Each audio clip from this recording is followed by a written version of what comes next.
Siphinde futhi sinibingelele kwiKhaya TV2. Lapho-ke ekade kukhona u-meet and greet wase-Ward 78. U-MC obeceliwe ukuthi azobamba umcimbi akakwazanga ukufika ngesikhathi, kodwa ufike sekwedlule isikhathi. Wase-ke eyazixolisela ko-coordinator kwi-Ward 78. Wena-ke ongaka-subscribe kuleli khasi, besicela nje ucofa ibhathini usubscribe. Ake simuzwe-ke u-MC ongafikanga ngesikhathi ezixolisela. Siyathatha ukhetho, siyathatha! Siyathatha ukhetho, siyathatha!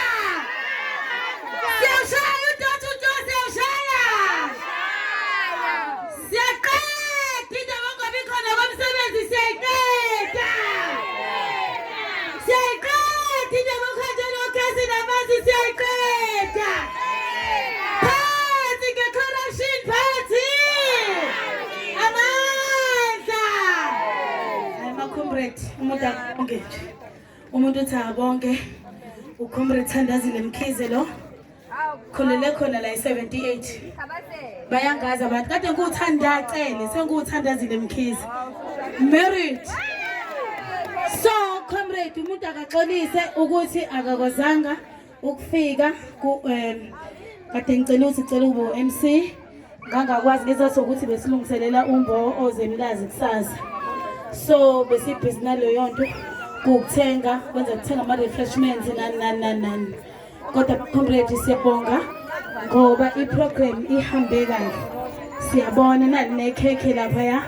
Sibonga kakhulu kubahleli. 78! 78!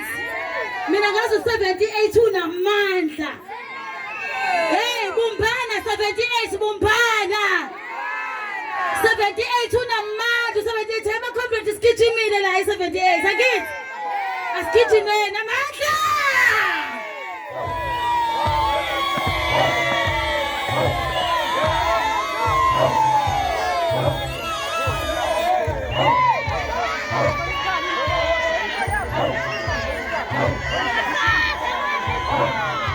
Oh!